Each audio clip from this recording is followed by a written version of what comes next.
Bismillahirrahmanirrahim. Assalamualaikum warahmatullahi wabarakatuh. Salam sejahtera buat sahabat-sahabat subscriber channel ASP Law Firm Official.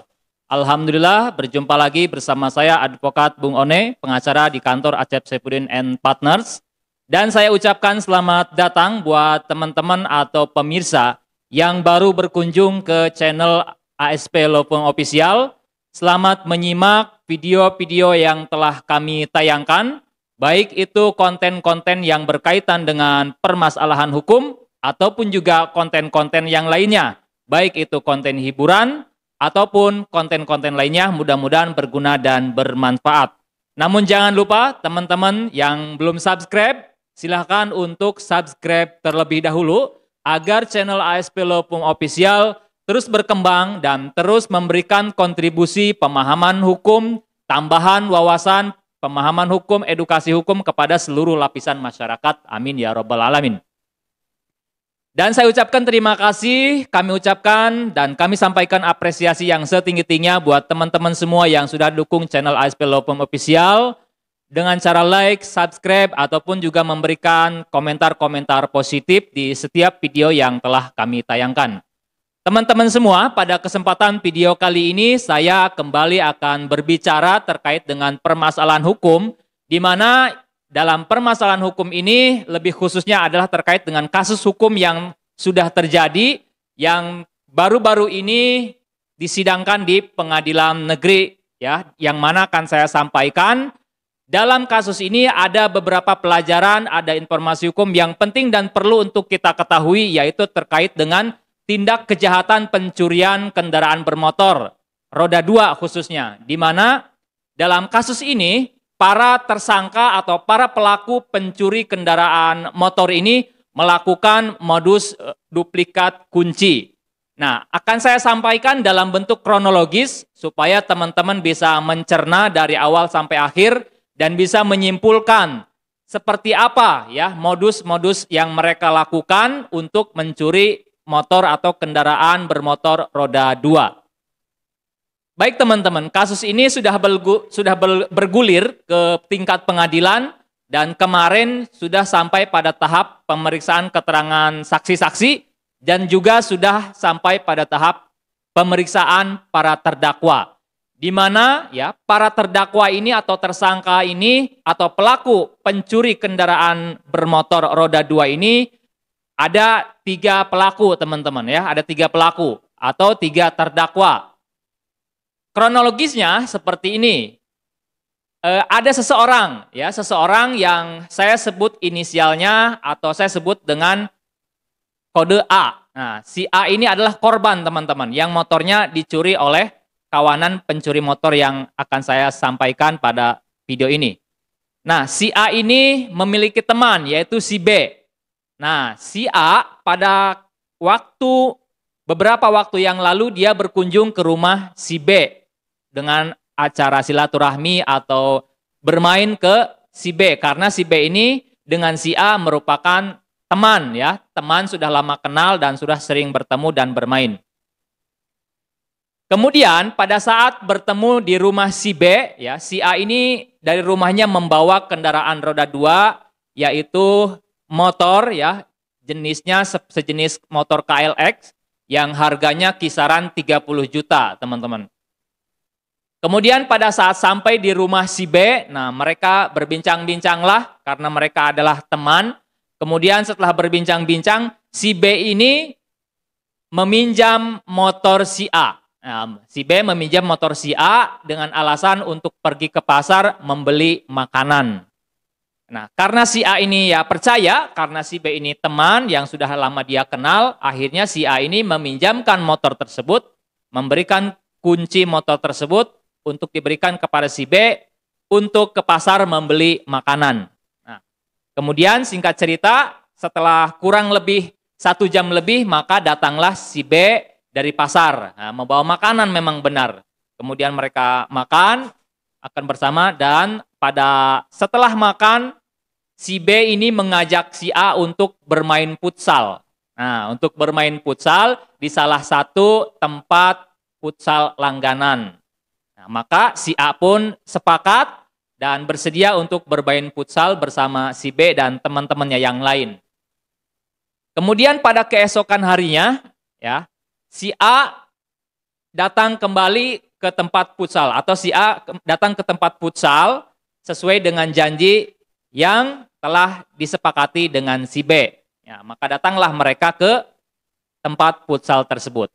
Nah, si B sebelum datang ke tempat futsal, yaitu pada malam harinya, dia memanggil dua orang temannya. Sebut saja dua orang teman si B ini adalah si C dan si D. Nah, di rumah si B itu merencanakan pencurian motor si A. Dengan cara si B ini memberikan kunci duplikat motor kepada si C dan si D selaku eksekutor. Ternyata si B ini sudah menduplikat terlebih dahulu kunci motor milik si A.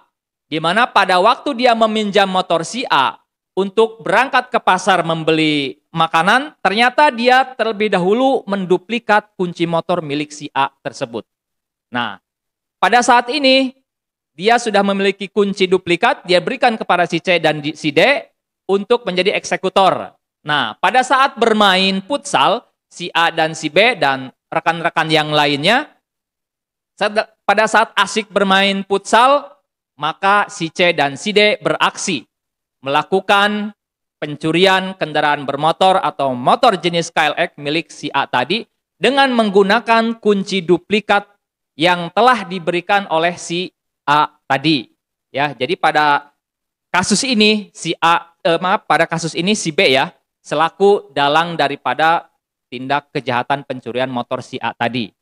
Nah, pada saat permainan futsal selesai, maka si A dan si B dan teman-temannya yang lain keluar dari tempat futsal dan si A terkejut dan kaget ketika melihat di parkiran motornya sudah tidak ada di tempat.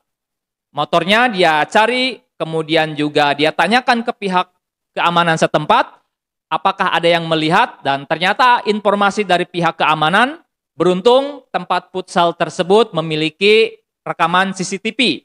Nah, diperiksalah CCTV di tempat tersebut dan terlihat atau terekam ada dua orang yang mengambil atau mengendarai motor milik si A tadi keluar dari tempat futsal tersebut. Nah, kemudian setelah itu si B tadi menyarankan agar si A untuk melapor ke pihak kepolisian. Jadi si B ini pura-pura simpati, pura-pura ingin membantu agar si A lapor ke pihak kepolisian. Akhirnya setelah itu pulanglah mereka ya, si A, si B dan teman-teman yang lain pulang. Kemudian si A ini pada keesokan harinya karena dia masih penasaran dan ingin mengungkap kasus ini, akhirnya dia lapor kepada pihak kepolisian. Nah, singkat cerita diproseslah laporan tersebut, dilakukanlah penyelidikan, dan hasil dari penyelidikan ditemukanlah atau tertangkaplah si C dan si D yang membawa atau menguasai motor si A tersebut. Dan ternyata menurut keterangan yang diberikan oleh si C dan si D pada saat penyidikan, motor tersebut sudah dijual kepada pihak yang lain. Nah, pengembangan daripada keterangan si C dan si D di tahap penyidikan, maka terungkaplah dalang pencurian motor si A tadi tiada lain adalah teman daripada si A, yaitu si B yang saya sebutkan tadi, yang pernah meminjam motor si A untuk ke pasar, untuk membeli makanan, dan ternyata dia menduplikat kunci motor milik si A. Akhirnya tertangkap semua pelaku, dan di tahap persidangan mereka semua mengakui. Si B sebagai dalang pencurian, kemudian mengajak si C dan si D selaku eksekutor, kemudian si C dan si D juga menjual motor hasil curiannya tersebut, dan uangnya dibagi untuk bertiga, yaitu si B, si C, dan si D. Nah, teman-teman semua, dari kasus ini ada hal yang perlu kita waspadai, ada hal yang perlu kita harus mawas diri, harus jaga-jaga untuk bisa mengantisipasi agar tidak menjadi korban pencurian kendaraan bermotor baik roda 2 maupun roda 4. Dalam hal ini, berhati-hatilah ketika ada pihak yang meminjam kendaraan kita ya untuk kepentingan apapun, terlebih mereka adalah orang-orang yang tidak kita kenal. orang-orang yang kita tidak ketahui. Karena dalam kasus ini saja si A dan si B ini adalah berteman, tapi ternyata si B ini tega melakukan pencurian kendaraan motor milik si A dengan alasan kepepet butuh duit, kepepet butuh uang dan lain sebagainya. Nah, oleh karena itu perlu dan patut kiranya bagi kita untuk selalu waspada, teman-teman.